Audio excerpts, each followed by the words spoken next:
পরিবেশ পরিস্থিতি কখনো অনুকূলে থাকে না। দুনিয়াটা একটা পরীক্ষা কেন্দ্র, প্রতিনিয়তই পরীক্ষার সম্মুখীন হতে হয় এবং হতে হচ্ছে।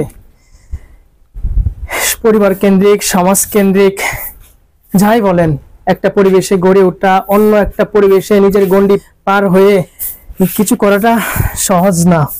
আপনাকে সবসময় পরিস্থিতির মোকাবেলা করতে হবে। নিজেকে প্রাধান্য দিতে হলে আপনার পরিবেশ, আপনার পরিস্থিতি, পরিশ্রম সব দিকে অগ্রসর হতেই হবে, পরিশ্রম করে যেতেই হবে। সামাজিক বলেন, পারিবারিক বলেন, সামনের গণ্ডি পেরোনোর জন্য আপনাকে সামনের দিকে অগ্রসর হওয়ার জন্য যা যা করা দরকার তাই করতে হবে। আপনাকে ভালোবাসতে হবে, ভালোবাসার জন্য নিজেকে যা যা করার জন্য আপনার নিজের পরিস্থিতি, আপনার পরিবেশ পরিস্থিতি ঠিক রেখে সবকিছু করতে হবে। জীবনটা ছোট্ট না, অনেক বড়। জীবন অনেক সময় অনেক প্রতিকূল আসবে, যেন জীবন থেমে গেছে, থেমে গেলে চলবে না, আপনাকে সামনের দিকে অগ্রসর হতে হবে। ওই যে বললাম, পরিবেশ কেন্দ্রিক বা সামাজিক কেন্দ্রিক যাই বলেন, আপনি নিজের একটা গণ্ডি পার হয়ে নিজের কিছু করাটা সহজ না। আমি আছি এই মুহূর্তে আমার গ্রাম থেকে দূরে, সেখানে এসে আমি থাকতে হচ্ছে। যাই বলেন, জব বলেন বা যে কোনো একটা পরিস্থিতির কারণে আমাকে এখানে এসে সময় দিতে হচ্ছে, আমাকে থাকতে হচ্ছে।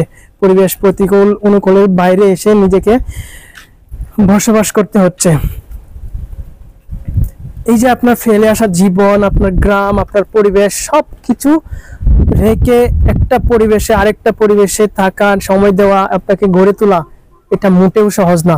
আপনাকে বেঁচে থাকতে হবে, ভালো থাকতে হবে, ভালো থাকার জন্য পরিশ্রম করতে হবে, সামনের দিকে অগ্রসর হতে হবে।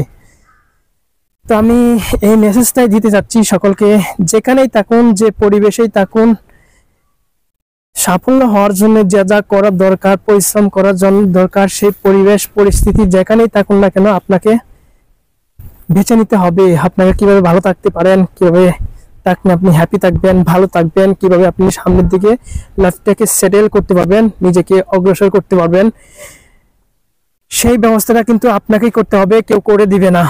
যারা যারা আমার নতুন ভিডিও দেখতেছেন বা আমার নতুন, তারা সবাই আমাকে ফলো দিবেন আশা করছি। ভালো থাকবেন, সুস্থ থাকবেন।